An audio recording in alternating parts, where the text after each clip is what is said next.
ഉത്തരമാറ്റിന്റെ പുതുപുത്തൻ വിശേഷങ്ങളിലേക്ക് എല്ലാവർക്കും സ്വാഗതം. ദേവയാനിയുടെയും നയനയുടെയും ഹോസ്പിറ്റൽ വാസമൊക്കെ കഴിഞ്ഞ് കുറച്ച് നാൾ കഴിയുന്നതും SI സെലക്ഷൻ കിട്ടി നന്ദു SI ആയിട്ട് ചാർജ് എടുക്കുന്നുണ്ട്. SI ആയി ചാർജ് എടുത്തയുടനെ അനന്തപുരിയിലെത്തി മുത്തശ്ശന്റെയും മുത്തശ്ശിയുടെയും അനുഗ്രഹമൊക്കെ വാങ്ങിക്കുന്നുണ്ട് നന്ദു. അങ്ങനെ SI ആയി ചാർജ് എടുത്ത നന്ദു ദേവയാനിയെ കൊല്ലാൻ ശ്രമിച്ചവരെ കണ്ടെത്തണമെന്ന് ഉറച്ച തീരുമാനമെടുക്കുകയാണ്. അനാമികയുടെ കുടുംബത്തിൽ എന്തൊക്കെയോ ചില ദുരൂഹതകളുണ്ടെന്ന് ആദ്യം മുതലേ സംശയം തോന്നിയിരുന്ന നന്ദു അവളുടെയും അവളുടെ വീട്ടുകാരുടെയും കള്ളത്തരം ഉടൻ തന്നെ പൊളിച്ചെടുക്കാൻ തീരുമാനിക്കുകയാണ്. അതിലൂടെ മാത്രമേ തന്റെ ചേച്ചിമാരുടെ ജീവിതം ഭദ്രമാവുകയുള്ളൂ. അതുകൊണ്ട് താൻ ആദ്യം ഏറ്റെടുക്കേണ്ട ജോലി അതാണെന്ന് നന്ദു തീരുമാനിക്കുകയാണ്. അങ്ങനെ അതിനായിട്ട് ഇറങ്ങി പുറപ്പെട്ട നന്ദു അനാമികയുടെയും വേണുവിനെയും കുറിച്ച് ഒരുപാട് കാര്യങ്ങൾ അന്വേഷിച്ചറിയുന്നുണ്ട്. എന്നിട്ട് താൻ കണ്ടെത്തിയ ഈ വിവരങ്ങളൊക്കെ ആദ്യം അറിയിക്കേണ്ടത് അനിയെയാണെന്ന് തീരുമാനമെടുക്കുകയാണ് നന്ദു. അങ്ങനെ നന്ദു അനിയെ ഫോൺ ചെയ്യുന്ന സമയത്ത് അനിയുടെ അടുത്തായിട്ട് തന്നെ അനാമികയും ഉണ്ടാവും. നന്ദുവാണ് വിളിക്കുന്നതെന്ന് കണ്ടാൽ ഇവൾ കൂടുതൽ പ്രശ്നം ഉണ്ടാക്കും. അതുകൊണ്ട് തൽക്കാലം ഇവിടെ നിന്നങ്ങ് മാറി നിൽക്കാമെന്നും ചിന്തിച്ചുകൊണ്ട് അനി ഫോണുമായിട്ട് അവിടെ നിന്നങ്ങ് മാറുന്നുണ്ട്. അങ്ങനെ നന്ദുവിന്റെ ഫോൺ അറ്റൻഡ് ചെയ്തുകൊണ്ട് അനി ചോദിക്കുന്നുണ്ട്, എന്താ മാഡം പതിവില്ലാതെ ഒരു ഫോൺ കോൾ? മാഡം ഇപ്പൊ എന്നെ വിളിക്കാറൊന്നുമില്ലല്ലോ, പിന്നെ എന്ത് പറ്റിയെന്നൊക്കെ ചോദിക്കുമ്പോ അനി എന്നെ കളിയാക്കാണോ? എന്നെ മാഡം എന്നൊന്നും വിളിക്കണ്ട, പഴയതുപോലെ നന്ദു എന്ന് തന്നെ വിളിച്ചാൽ മതി എന്ന് പറയുന്നുണ്ട്. അതിന് നീ ഇപ്പോ പഴയതുപോലെയാണോ നന്ദു? നീ ഇപ്പോൾ വലിയ സാറായി പോയില്ലേ? അതൊക്കെ പോട്ടെ, സാർ ഇപ്പോ എന്തിനാ എന്നെ വിളിച്ചത്? അനാമികയുമായിട്ടുള്ള വിവാഹം കഴിഞ്ഞതിന് ശേഷം നീ എന്റെ ഫോണിലേക്ക് ഇത് ആദ്യമായിട്ടാണ് വിളിക്കുന്നത്. അങ്ങനെയുള്ള നീ എന്നെ വിളിക്കണമെങ്കിൽ എന്തെങ്കിലും അത്യാവശ്യ കാര്യം ഉണ്ടായിക്കാണും. എന്ത് പറ്റി നന്ദു എന്നൊക്കെ ചോദിക്കുമ്പോ അതെ, എനിക്കൊരു പ്രധാനപ്പെട്ട കാര്യം അനിയെ അറിയിക്കാനുണ്ട്, അതിനാണ് ഞാൻ വിളിച്ചതെന്നൊക്കെ പറയുമ്പോ എന്താ കാര്യമെന്ന് ചോദിക്കുന്നുണ്ട്. നീ ഈ അനാമികയുടെ വീട്ടുകാരെ കുറിച്ച് ശരിക്കും അന്വേഷിച്ചിട്ടാണോ നീ അവളെ വിവാഹം കഴിച്ചതെന്നൊക്കെ ചോദിക്കുമ്പോ അതെന്തൊരു ചോദ്യമാണോ? നിനക്ക് അറിയാവുന്നതല്ലേ എല്ലാ കാര്യവും. അവളായിട്ട് എന്റെ ലൈഫിലേക്ക് ഇടിച്ചു കയറി വരുമല്ലായിരുന്നോ? പലവിധ സൂത്രങ്ങൾ ഉപയോഗിച്ചാണ് അവൾ എന്റെ മനസ്സിലേക്ക് ഇടിച്ചു കയറിയത്. ഒടുവിൽ എന്റെ വീട്ടുകാരെയെല്ലാം കയ്യിലെടുത്ത് തന്ത്രപൂർവ്വം അവൾ അവളുടെ വലയിൽ എന്നെ വീഴ്ത്തിയതുമൊക്കെ നിനക്കറിയാവുന്നതല്ലേ നന്ദു എന്ന് പറയുന്നുണ്ട്. അതൊക്കെ എനിക്കറിയാവുന്നതല്ലേ അനി, ഞാൻ അതിനെ കുറിച്ചല്ല ചോദിക്കുന്നത്. ഈ അനാമികയുടെ വീട്ടുകാർ സാമ്പത്തികപരമായിട്ട് എങ്ങനെയാണെന്നൊക്കെ ചോദിക്കുമ്പോ അതൊന്നും എനിക്കറിയില്ല, കോടീശ്വരന്മാരാണെന്നൊക്കെയാ പറഞ്ഞു കേൾക്കൽ. സ്വത്തുക്കളെല്ലാം എടുത്തു നോക്കിയാൽ ഈ അനന്തപുരിക്കാരെ കടത്തി വെട്ടുമെന്നൊക്കെയാണ് അവൾ എപ്പോഴും വീമ്പ് പറയാറ്. എന്തൊക്കെയോ പറയുന്നു, എന്തൊക്കെയോ ചെയ്തു കൂട്ടുന്നു. എനിക്ക് അവളെ തന്നെ കണ്ണിന് പിടിക്കില്ല, പിന്നെയല്ലേ അവളുടെ സ്വത്തുക്കൾ എന്നെല്ലാം അനിങ്ങനെ നിരാശയോട് പറയുമ്പോ അനി, ഞാനൊരു കാര്യം അന്വേഷിച്ചറിഞ്ഞു, അത് നിന്നെ അറിയിക്കണമെന്ന് എനിക്ക് തോന്നി. അതുകൊണ്ടാണ് ഞാൻ ഇത് നിന്നോട് പറയുന്നത്. നിന്നോട് ആലോചിച്ചിട്ട് വേണം എനിക്കിതിന്റെ ബാക്കി കാര്യങ്ങളൊക്കെ നോക്കാനെന്നൊക്കെ നന്ദു പറയുമ്പോ എന്താ നന്ദു, എന്തെങ്കിലും പ്രശ്നമുണ്ടോ എന്ന് ചോദിക്കും. അത് പിന്നെ അനി, എനിക്കിത് അനിയോട് പറയാൻ കുറച്ച് ബുദ്ധിമുട്ടുണ്ട്, പക്ഷെ പറയാതിരിക്കാൻ പറ്റില്ലല്ലോ. അറിഞ്ഞ കാര്യം നിന്നോട് പറയാതിരിക്കുന്നത് ഞാൻ നിന്നോട് ചെയ്യുന്ന ഒരു ചതിയായിരിക്കും. അനാമികയും അവളുടെ കുടുംബവും മൊത്തം ഫ്രോഡുകളാണ്, ലോക ഉടായ്പകളാണ് അവളെന്നൊക്കെ പറയുമ്പോ എന്തൊക്കെയാ നന്ദു നീ പറയുന്നത്? നിനക്ക് അവർക്കെതിരെ എന്തെങ്കിലും തെളിവുകൾ കിട്ടിയോ? എനിക്കും ആദർശേട്ടനും ഒക്കെ അവളുടെ കുടുംബത്തെ കുറിച്ച് ചില സംശയങ്ങൾ ആദ്യം മുതലേ തോന്നിയിരുന്നു.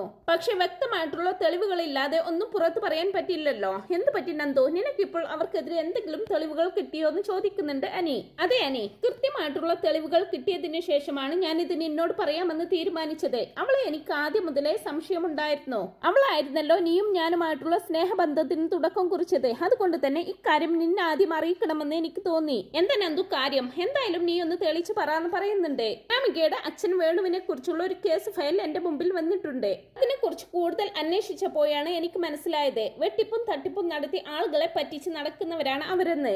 ഒരുപാട് ആളുകളുടെ കയ്യിൽ നിന്നും പലതും പറഞ്ഞു പ്രലോഭിപ്പിച്ച് പണം വാങ്ങി മുങ്ങി നടക്കുന്നവരാണ് അയാളെന്നൊക്കെ പറയുമ്പോ നന്ദു നീ എന്തൊക്കെയോ ഈ പറയുന്നത്? എനിക്കിതൊന്നും അങ്ങോട്ട് വിശ്വസിക്കാൻ പറ്റുന്നില്ല. അങ്ങനെയൊക്കെ ആൾക്കാരെ പറ്റിച്ച് നടക്കുന്നവർക്ക് ഇത്രയും ആർഭാടത്തോടു കൂടി എല്ലാവരുടെയും കണ്ണിൽ പൊടിയിട്ട് ജീവിക്കാൻ പറ്റുമോ? നീ ഒന്ന് ആലോചിച്ച് നോക്ക് നന്ദു എന്നൊക്കെ പറയുമ്പോ അനി, അതിനെ കുറിച്ച് തന്നെയാണ് ഞാൻ പറഞ്ഞു വരുന്നത്. ഈ ആർഭാടം കാണിക്കാനുള്ള പണമൊക്കെ അവരുടെ കയ്യിൽ വരുന്നത് ആൾക്കാരെ പറ്റിച്ചും വെട്ടിപ്പ് നടത്തിയുമൊക്കെയാണ്. മറ്റാരും അറിയാതിരിക്കാൻ വേണ്ടി കുറച്ചു നാൾ കഴിയുമ്പോൾ അവർ സ്ഥലം മാറി താമസിച്ചു കൊണ്ടിരിക്കുന്നു. അവരിപ്പോൾ ജീവിക്കുന്ന വീട് പോലും അവരുടെ സ്വന്തമല്ല അനി, അതെല്ലാം വാടകയ്ക്കാണെന്നൊക്കെ പറയുമ്പോ നന്ദു നീ എന്തൊക്കെയായി പറയുന്നത്? എനിക്കൊന്നും മനസ്സിലാവുന്നില്ല. ആദ്യം അവരൊരു കാർ വാങ്ങി, അത് എനിക്കാണെന്നും പറഞ്ഞ് ഇവിടെ കൊണ്ടുവന്നിട്ടു. പിന്നെ അവർ എനിക്കാണെന്നും പറഞ്ഞ് ഒരു സ്ഥലം വാങ്ങി. ഇതിനൊക്കെ അവർക്ക് എവിടെ നിന്നാ ക്യാഷ് കിട്ടുന്നത്? ഇല്ല, നീ കേട്ടോ അനി, നിനക്ക് അവർ തന്ന വണ്ടിയില്ലേ, അതിനെ കുറിച്ച് തന്നെ ഞാൻ ആദ്യം പറഞ്ഞു തരാം. വണ്ടിയുടെ യഥാർത്ഥ ഉടമസ്ഥനെ കുറിച്ച് എല്ലാ കാര്യവും ഞാൻ അന്വേഷിച്ചറിഞ്ഞു. നിനക്ക് നിന്റെ അമ്മായി അച്ഛൻ ഗിഫ്റ്റ് ചെയ്ത കാറ് അയാൾ വാടകയ്ക്ക് എടുത്തതാണ്. ആ വാടകയ്ക്ക് എടുത്ത ആളെ പറ്റിച്ചിട്ടാണ് ആ വണ്ടി നിനക്ക് വേണ്ടി വാങ്ങിയതാണെന്നും പറഞ്ഞുകൊണ്ട് അവരെ അനന്തപുരിയിൽ കൊണ്ടുവന്നിട്ടത്. അന്ന് നിന്റെ വല്യമ്മ അനാമികയ്ക്ക് സൈഡായിരുന്നല്ലോ. അതുകൊണ്ട് തന്നെ ഞാൻ എന്ത് പറഞ്ഞാലും എന്റെ നയനേടത്തിക്കായിരിക്കും അതിന്റെ കുറ്റം. എനിക്ക് അന്ന് തന്നെ അതിനെ കുറിച്ച് ചില സംശയങ്ങളൊക്കെ ഉണ്ടായിരുന്നതാ. പക്ഷെ അന്നത് എനിക്ക് തെളിയിക്കാൻ പറ്റിയില്ലെന്നൊക്കെ പറയുമ്പോ അപ്പൊ ആ സ്ഥലത്തിന്റെ കാര്യമോ, നീ അതിനെ കുറിച്ച് അന്വേഷിച്ചോ നന്ദൂന്ന് ചോദിക്കുന്നുണ്ട്. അതും ഞാൻ അന്വേഷിച്ചറിഞ്ഞു അനി. ആ സ്ഥലം വേണുവിന്റെ പരിചയത്തിലുള്ള ഒരു അച്ചായന്റേതാണ്. അത് അയാൾ വളരെ ആശിച്ചു മോഹിച്ചു വാങ്ങിച്ചെടുത്ത ഒരു സ്ഥലമായിരുന്നു. എന്നിട്ട് വേണു മിച്ചമായിട്ടുള്ള തുക കൊടുത്ത് അയാളെ പറ്റിച്ചത് കൈവശപ്പെടുത്തി വെച്ചിരിക്കുകയാണ്. പക്ഷെ ആ വേണുവിനെതിരെ അച്ചായൻ കേസ് കൊടുത്തു. അതിന്റെ കേസ് ഇപ്പോഴും നടന്നുകൊണ്ടിരിക്കുകയാണ്. ഇങ്ങനെയുള്ള സ്ഥലമാണ് നിന്നെയും നിന്റെ കുടുംബത്തെയും കാണിച്ച് അയാൾ പറ്റിച്ചത്. നിന്നെയും അനന്തപുരിക്കാരെയും അവര് നൈസായിട്ട് പറ്റിച്ചുകൊണ്ടിരിക്കുകയാണ് അനി എന്നൊക്കെ പറയുമ്പോ ഇങ്ങനെയൊക്കെയാണ് കാര്യങ്ങളുടെ കിടപ്പെങ്കിൽ മറ്റൊരു കാര്യം കൂടിയുണ്ട് നന്ദു. എന്റെ വല്യമ്മ അവൾ ഇവിടെ വന്ന് കയറിയ പാടെ കുറച്ച് സ്വർണം അവളെ ഏൽപ്പിച്ചിട്ടുണ്ടായിരുന്നു. പക്ഷെ അത് 2 ദിവസത്തിന് ശേഷം കാണാനില്ലെന്ന് പരാതി പറഞ്ഞ് അവൾ ഇവിടെ ഉണ്ടാക്കാത്ത പ്രശ്നങ്ങളൊന്നുമില്ല. അതിന്മേൽ നിന്റെ അച്ഛനെ അവർ കുറ്റക്കാരാക്കുകയും ജയിലിലാക്കുകയും ഒക്കെ ചെയ്തായിരുന്നല്ലോ. അതിന്റെ സത്യാവസ്ഥയും കൂടി എനിക്ക് അറിയണമെന്നുണ്ട് നന്ദു എന്നൊക്കെ പറയുമ്പോ തീർച്ചയായിട്ടും അനി, ഞാൻ അതിനെ കുറിച്ചുള്ള അന്വേഷണത്തിലാണെന്ന് പറയുകയാണ് നന്ദു. ഇതങ്ങനെ വിട്ടാൽ പറ്റില്ല അനി. വൈകാതെ തന്നെ എല്ലാ തെളിവുകളും ശേഖരിച്ച് ഞാൻ അങ്ങോട്ട് വരുന്നുണ്ട്. എന്നിട്ട് അവളെയും അവളുടെ കുടുംബത്തെയും കൈയോടെ അറസ്റ്റ് ചെയ്യണം. എന്റെ ചേച്ചിമാരെ ദ്രോഹിക്കാവുന്നിടത്തോളം ദ്രോഹിച്ച് അവൾ അങ്ങനെ അവിടെ സുഖമായിട്ട് വിലസണ്ടെന്നൊക്കെ നന്ദു പറയുന്ന സമയത്ത് അത് കേൾക്കുന്ന എനിക്ക് ഒരുപാട് സന്തോഷമാവുന്നുണ്ട്. ഞാൻ അവളെ അറസ്റ്റ് ചെയ്യുന്നതിൽ നിനക്ക് എന്തെങ്കിലും വിഷമമുണ്ടോ എന്ന് ചോദിക്കുമ്പോ ഇതെന്ത് ചോദ്യമാ നന്ദു? ഈ ഒരു കാര്യം നിന്റെ വായിൽ നിന്നും കേട്ടപ്പോൾ ഞാൻ എത്രത്തോളം ഹാപ്പി ആയെന്നറിയോ? ഇപ്പോഴാണ് എനിക്കൊരു ആശ്വാസം തോന്നുന്നത്. നീ ഇങ്ങനെ ഒരു കാര്യം എനിക്ക് വേണ്ടി ചെയ്തു തന്നാൽ നീ പോലീസ് യൂണിഫോം ഇട്ടതിനോട് ആദ്യം നന്ദി പറയുന്നത് ഞാനായിരിക്കും. വളരെയധികം ബുദ്ധിമുട്ടിയാണ് ഞാൻ അവളുടെ കൂടെ ഇവിടെ കഴിയുന്നത്. വല്ലാത്തൊരു താടക സ്വഭാവമാണ് അവൾക്ക്. രക്ഷികളുടെ കൂടെ കഴിയുന്നത് പോലെ അതിലും മോശമായിട്ടുള്ള സ്വഭാവമാണ് അവൾക്ക്. എന്റെ വിവാഹ ജീവിതം അത്രത്തോളം മടുത്തിട്ടുണ്ട് എനിക്ക്. നല്ലൊരു കുടുംബ ജീവിതം വേണം എന്ന് പോലും ചിന്തിക്കാൻ പറ്റാത്ത ഒരു അവസ്ഥയിൽ അവൾ എന്നെ കൊണ്ടുവന്നെത്തിച്ചു. പക്ഷെ നന്ദു ഇപ്പൊ പറഞ്ഞ ഈ കാര്യം സത്യമാണെങ്കിൽ നന്ദു എനിക്ക് വേണ്ടി ചെയ്തു തരുന്ന ഏറ്റവും വലിയ പുണ്യമായിരിക്കും അത്. നമ്മുടെ പഴയ ഫ്രണ്ട്ഷിപ്പ് ഓർത്തെങ്കിലും നന്ദു ഇതിൽ നിന്ന് പിന്മാറരുതെന്നൊക്കെ പറയുമ്പോ ഇല്ല അനി, എനിക്ക് എന്നെ വിശ്വസിക്കാം. അനി ഇത്രയ്ക്ക് അങ്ങോട്ട് നിരാശപ്പെടേണ്ട കാര്യമൊന്നുമില്ല. നമുക്കെല്ലാം ശരിയാക്കാം. പിന്നെ മറ്റൊരു കാര്യം, ഞാനിപ്പോ നിന്നോട് പറഞ്ഞ ഈ കാര്യമൊന്നും തൽക്കാലം മറ്റാരും അറിയണ്ട. ആ അനാമിക ഇതെങ്ങാനും മണത്തറിഞ്ഞാൽ അവൾ രക്ഷപ്പെടാനുള്ള വഴി നോക്കും. അതുകൊണ്ട് അനിയുടെ വായിൽ നിന്നും ഈ വിവരം തൽക്കാലം മറ്റാരും അറിയരുതെന്നൊക്കെ പറയുന്നുണ്ട് കേട്ടോ നന്ദു. ഇല്ല, നന്ദുവിന് എന്നെ വിശ്വസിക്കാം. നന്ദു ഇവിടെ വരുന്നത് വരെ ഈ വിവരം മറ്റാരും അറിയില്ലെന്ന് അനിയും ഉറപ്പ് കൊടുക്കുന്നുണ്ട്. പിന്നീട് കാണിക്കുന്നത് ദേവയാനി ഒരു സാരിയുമായിട്ട് ഹോളിലേക്ക് വരികയാണ്. ആ സമയം ജാനകി ചോദിക്കുന്നുണ്ട് ഏട്ടിയുടെ കയ്യിൽ ഇതെന്താണെന്ന്. അന്നേരം ദേവയാനി സന്തോഷത്തോടു കൂടി പറയുകയാണ്, അതോ ഇതെന്റെ വെഡിങ് ആനിവേഴ്സറിക്ക് വേണ്ടി നയനമോൾ ഡിസൈൻ ചെയ്തു തന്ന സാരിയാണ്. അവളുടെ കൈപ്പടയിൽ ഗോൾഡ് കളറിലുള്ള ഡിസൈനുകളാണ് അവൾ ചെയ്തിരിക്കുന്നത്. ഇത് നോക്കിക്കേന്നൊക്കെ പറയുമ്പോ ജാനകിക്ക് അതൊട്ടും ഇഷ്ടമാവുന്നില്ല. ഓ, ഇതാണോ ഇപ്പൊ ഇത്ര വലിയ കാര്യം? ഇത് കണ്ടിട്ട് അത്ര വിലയുള്ള സാരിയൊന്നും ആയിട്ട് തോന്നുന്നില്ലല്ലോ. ജാനകി എന്തറിഞ്ഞിട്ട് ഈ പറയുന്നത്? ഈ സാരിക്ക് ഏകദേശം 3 ലക്ഷം രൂപ വില വരും. എന്റെ നയനമോൾ തന്നെ സ്വന്തമായിട്ട് ഡിസൈൻ ചെയ്തതാണ് ഇത്.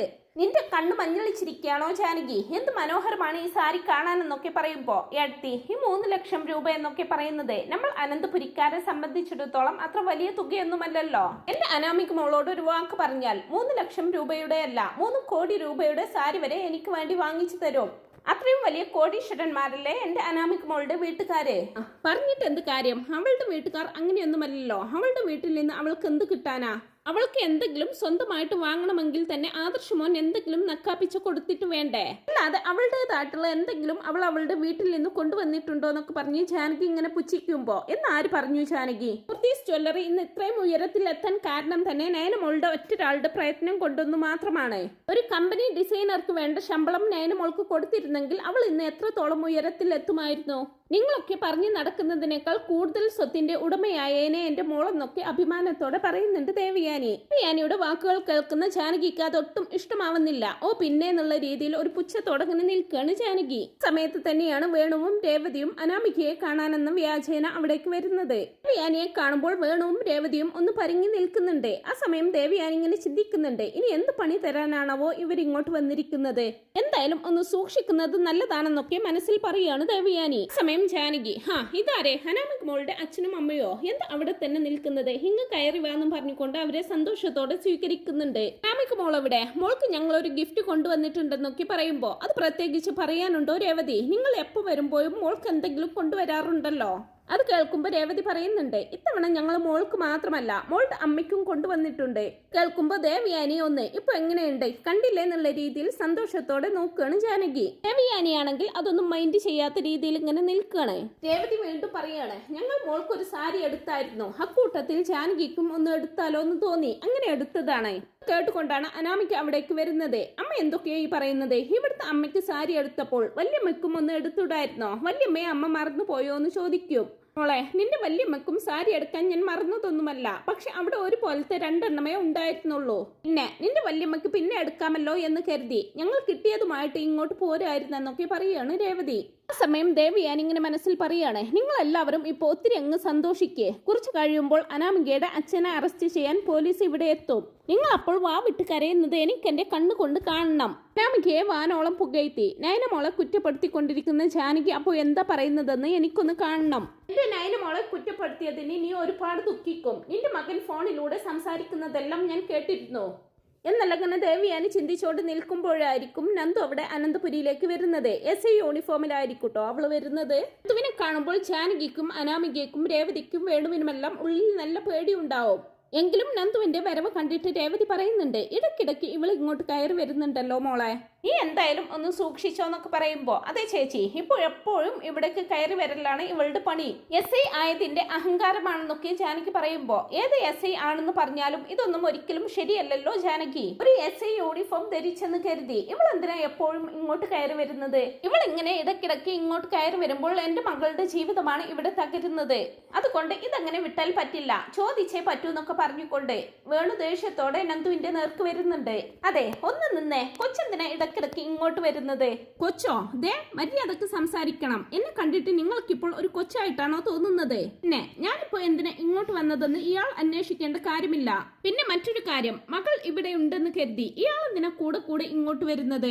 ഞങ്ങളുടെ മകളെ കാണാൻ വേണ്ടി വന്നതാണെന്നൊക്കെ പറയുമ്പോ, ഓ അങ്ങനെയാണോ, എങ്കിൽ ഞാൻ എന്റെ ചേച്ചിമാരെ കാണാൻ വേണ്ടിയാണ് ഇങ്ങോട്ട് വന്നിരിക്കുന്നതെന്ന് പറയുകയാണ് നന്ദുവും. കേൾക്കുന്ന വേണു, നീ എന്താ എന്നെ കളിയാക്കുകയാണോ എന്ന് ചോദിക്കുന്നുണ്ട്. രേവതിയും മുമ്പോട്ട് വന്ന് എടി പോടി എന്നുള്ള രീതിയിലൊക്കെ നന്ദുവിനോട് സംസാരിക്കുന്നുണ്ട്. കൈ കടന്ന് നന്ദു പറയാണ്, ഞാൻ ഇട്ട യൂണിഫോമിനെ നിങ്ങൾ ബഹുമാനിച്ചില്ലെങ്കിൽ എന്റെ കൈയിന്റെ ചൂടറിയും നിങ്ങൾ. വെറും അലങ്കാരത്തിന് വേണ്ടിയല്ല ഞാൻ ഈ വടി എന്റെ കയ്യിൽ കൊണ്ട് നടക്കുന്നത്. ഈ വടിയുടെ ചൂടൊന്നറിഞ്ഞാൽ നിങ്ങളുടെ അധിക പ്രസംഗമൊക്കെ ഇവിടെ അവസാനിക്കുമെന്നൊക്കെ നന്ദു പറയുമ്പോ അനാമികയ്ക്കും രേവതിക്കും ചെറിയ രീതിയിലൊക്കെ പേടി തോന്നുന്നുണ്ട്. അതേസമയം ദേവയാനി ഒന്നും അറിയാത്തതുപോലെ നന്ദുവിന്റെ അരികിലേക്ക് വന്നേ, മോളെ നീ എന്താ ഇവിടെ എന്ന് ചോദിക്കും. അത് പിന്നെ അമ്മേ, ഞാനൊരു പിടികിട്ടാപ്പുള്ളിയെ അറസ്റ്റ് ചെയ്യാൻ വേണ്ടി വന്നതാണ്. പിടികിട്ടാപ്പുള്ളിയോ, അതാരാണെന്നൊക്കെ ദേവയാനി ചോദിക്കുമ്പോ, പിടികിട്ടാപ്പുള്ളിയെ അറസ്റ്റ് ചെയ്യാനാണെങ്കിൽ അവരുടെ വീട്ടിലേക്കല്ലേ പോവേണ്ടത്, അല്ലാതെ ഇങ്ങോട്ടെന്തിനും കയറി വന്നിരിക്കുന്നതെന്നൊക്കെ ജാനകി ചോദിക്കുമ്പോ, ഞാൻ അന്വേഷിച്ചു വന്ന പിടികിട്ടാപ്പുള്ളി ഇവിടെയാണുള്ളത്, അതുകൊണ്ട് ഞാൻ എന്തിനാ മറ്റെവിടേക്കെങ്കിലും പോകുന്നതെന്നൊക്കെ ഇങ്ങനെ നന്ദു പറയുമ്പോ ജാനകി ഇങ്ങനെ ചിന്തിക്കുകയാണ്, ഇവൾ പറയുന്ന പിടികിട്ടാപ്പുള്ളി ചിലപ്പോൾ അഭിയായിരിക്കും. അഭിയുടെയും ജലജയുടെയും കയ്യിലിരിപ്പ് അത്ര ശരിയല്ലെന്ന് എനിക്ക് പലപ്പോഴും തോന്നിയിട്ടുണ്ട്. അവർ ക്രിമിനൽ മൈൻഡ് ഉള്ളവരാണ് എന്നെല്ലാം ജാനകി ഇങ്ങനെ മനസ്സിൽ ചിന്തിക്കുകയാണ്. ആ സമയം തന്നെ ദേവയാനി ചോദിക്കുന്നുണ്ട്, അത് പിന്നെ മോളെ, പിടികിട്ടാപ്പുള്ളി എന്നൊക്കെ പറയാൻ ഇവിടെ ആരാ ഉള്ളത്? പിയെ കുറിച്ചാണെങ്കിൽ അവനിപ്പോ പഴയതുപോലെയൊന്നുമല്ല, ഇപ്പൊ ഒരുപാട് മാറിയിട്ടുണ്ട്. പിന്നെ ആരെ കുറിച്ചാ മോളി പറയുന്നതെന്നൊക്കെ ചോദിക്കുകയാണ്. ഒരുപാട് ആലോചിച്ചു കൂട്ടൊന്നും വേണ്ടമ്മേ, ഞാൻ തേടി വന്നത് ഈ നിൽക്കുന്ന വേണുവിനെയും രേവതിയെയുമാണ്. ഞാൻ പിടികിട്ടാപ്പുള്ളി എന്ന് വിശേഷിപ്പിച്ചതും അവരെയാണെന്നൊക്കെ പറയാണ്. അത് കേൾക്കുന്ന വേണുവും രേവതിയും ആദ്യം ഒന്ന് നടുങ്ങുന്നുണ്ടെങ്കിലും വേണു പറയുന്നുണ്ട്, യൂണിഫോം ഇട്ടെന്ന് കരുതി ആരെയും എന്തും വിളിച്ചു പറയാമെന്നാണോ? എന്നെ കുറിച്ച് നീ എന്താണ് വിചാരിച്ചു വെച്ചിരിക്കുന്നത്? എന്തും വിലക്ക് വാങ്ങാൻ കഴിവുള്ള ഒരു കോടീശ്വരനാണ് ഞാൻ. എത്രമാത്രം സ്വത്തിന്റെ ഉടമയാണ് ഞാനെന്ന് അറിയോ എന്നൊക്കെ ഇങ്ങനെ വേണു വീമ്പ് പറയുമ്പോ, അതെല്ലാം അന്വേഷിച്ച് അറിഞ്ഞിട്ട് തന്നെയാണ് ഞാൻ ഇവിടേക്ക് വന്നിട്ടുള്ളത്. മറ്റുള്ളവരെ പറ്റിച്ചും വെട്ടിച്ചുമല്ലേ നിങ്ങൾ ഇക്കണ്ട സ്വത്തുക്കളെല്ലാം ഉണ്ടാക്കിയത്. ഇങ്ങനെയുള്ള കുറച്ചു പേരെ പിടിക്കാൻ വേണ്ടി മാത്രമാണ് ഞാൻ ഇന്ന് ഈ യൂണിഫോം ഇട്ട് ഇവിടെ നിൽക്കുന്നത്. അന്നേരം ജാനകി പറയണേ, നന്ദു നിനക്ക് ഇവിടെ വരാം, നിന്റെ വേണ്ടപ്പെട്ടവരെ കണ്ടിട്ട് തിരിച്ചു പോകാം. പക്ഷെ വെറുതെ വേണ്ടാത്ത കാര്യങ്ങൾ വിളിച്ചു പറഞ്ഞു കഴിഞ്ഞാൽ അത് കേട്ട് മിണ്ടാതിരിക്കുമെന്ന് കരുതണ്ട. അതുകൊണ്ട് ഞാനൊരു കാര്യം പറയാം, ഈ വീട്ടിൽ നിന്ന് ഇറങ്ങിപ്പോയി എന്ന് പറയുന്നതിന് മുമ്പ് തന്നെ ഇവിടെ നിന്ന് ഇറങ്ങാൻ നോക്ക്. അങ്ങനെ പറഞ്ഞാൽ എങ്ങനെയാ? ഞാൻ ഈ വീട്ടിൽ ഒരാളെ അറസ്റ്റ് ചെയ്യാനാണ് വന്നതെങ്കിൽ അയാളെ അറസ്റ്റ് ചെയ്തിട്ടേ ഞാൻ ഇവിടെ നിന്ന് തിരിച്ചു പോകൂ. അന്നേരമാണ് മുത്തശ്ശൻ അവിടേക്ക് വരുന്നത്. നന്ദുവോ, എന്തായി കാര്യങ്ങൾ? ഞാൻ പറഞ്ഞതിനെ കുറിച്ച് അന്വേഷിച്ചോ എന്ന് ചോദിക്കും. അതെ മുത്തശ്ശ, എല്ലാം അന്വേഷിച്ചറിഞ്ഞു. അതിനെ കുറിച്ച് സംസാരിക്കാനാണ് ഞാൻ ഇങ്ങോട്ട് വന്നത്. അതെ മുത്തശ്ശ, മുത്തശ്ശൻ എന്നോട് പറഞ്ഞ സംശയങ്ങളെല്ലാം സത്യമായിരുന്നെന്നൊക്കെ പറയുമ്പോ എന്താ അച്ഛൻ നന്ദു ഈ പറയുന്നത്? അച്ഛൻ എന്തോ സംശയമുണ്ടെന്ന് പറഞ്ഞു. എന്താ കാര്യമെന്ന് ചോദിക്കുന്നുണ്ട് ദേവയാനി. അന്നേരം നന്ദുവാണ് ദേവയാനിക്ക് മറുപടി കൊടുക്കുന്നത്. തട്ടിപ്പും വെട്ടിപ്പും നടത്തി ജീവിക്കുന്ന കുറച്ച് കൂട്ടങ്ങളുണ്ട് അമ്മ ഇവിടെ. നിൽക്കുന്ന വേണുവിനെയും രേവതിയെയും അറസ്റ്റ് ചെയ്യാനാണ് ഞാൻ ഇങ്ങോട്ട് വന്നത്. ഇത് കേൾക്കുന്ന വേണു പറയണേ, കൊച്ചേ നീ എന്തൊക്കെയാ ഈ പറയുന്നത്? വായിൽ തോന്നിയത് എന്തും വിളിച്ചു പറയാമെന്നാണെങ്കിൽ എല്ലാം കേട്ട് മിണ്ടാതിരിക്കുമെന്ന് കരുതണ്ട. അത് കേൾക്കുന്ന മുത്തശ്ശൻ പറയുകയാണേ, വായിൽ തോന്നിയത് വിളിച്ചു പറഞ്ഞെന്നോ? നന്ദു എന്ത് വായിൽ തോന്നിയത് വിളിച്ചു പറഞ്ഞെന്നായി വേണു ഈ പറയുന്നത്? നിങ്ങൾ ചെയ്തു വെക്കുന്ന ഓരോ കാര്യങ്ങളും ഇവിടെ ആരും അറിയില്ലെന്ന് കരുതിയോ? എല്ലാം അന്വേഷിച്ചറിഞ്ഞ് തെളിവുകളുമായിട്ടാണ് നന്ദു വന്നിരിക്കുന്നത്. ചെയ്തു വെച്ച എല്ലാ കള്ളത്തരങ്ങളും കണ്ടുപിടിച്ചിട്ടും എന്റെ കൊച്ചുമകന്റെ ജീവിതം തകർക്കണ്ട എന്ന് കരുതിയാണ് ഞാൻ ഇത്രയും നാളും ഒന്നും മിണ്ടാതിരുന്നത്. പക്ഷെ പോകെ പോകെ നിങ്ങൾ മഹാമോശമായിക്കൊണ്ടിരിക്കുകയാണ്. അതുകൊണ്ട് ഇനിയും ഇത് വെച്ച് പൊറപ്പിക്കാൻ പറ്റില്ല. അതുകൊണ്ട് വേണ്ട നടപടി എടുക്കാനാണ് നന്ദു ഇവിടേക്ക് വന്നതെന്നൊക്കെ പറയുകയാണ് കേട്ടോ മുത്തശ്ശൻ. അങ്ങനെ നന്ദു വിളിച്ചു പറഞ്ഞതിന് പ്രകാരം കുറച്ച് പോലീസുകാർ കൂടി അനന്തപുരിയിൽ എത്തുന്നുണ്ട്. അങ്ങനെ അവര് തെളിവ് സഹിതം വേണുവിനെയും രേവതിയെയും അറസ്റ്റ് ചെയ്ത് കൊണ്ടുപോവാണ്. ജാനകിയും ആ സത്യം തിരിച്ചറിയാണ്. ഒന്നുമില്ലായ്മയിൽ നിന്നും തട്ടിപ്പും വെട്ടിപ്പും നടത്തി ഈ നിലയിൽ എത്തിയ ഒരു കുടുംബത്തിൽ നിന്നാണ് എന്റെ മകൻ വിവാഹം കഴിച്ചത് എന്നുള്ള സത്യം. അത് അറിയുന്നതോടുകൂടി ആകെ തകർന്നു പോവുകയാണ് ജാനകി. അങ്ങനെ വളരെ രസകരമായിട്ടുള്ള മുഹൂർത്തങ്ങളാണ് ഇനി വരാനായിട്ട് പോകുന്നത്. ഈ റിവ്യൂ നിങ്ങൾക്ക് ഇഷ്ടപ്പെടുന്നുണ്ടെങ്കിൽ വീഡിയോ ഒന്ന് ലൈക്ക് ചെയ്യാനും ചാനൽ ഒന്ന് സബ്സ്ക്രൈബ് ചെയ്ത് സപ്പോർട്ട് ചെയ്യാനും മറക്കല്ലേ friends. Thanks for watching my video.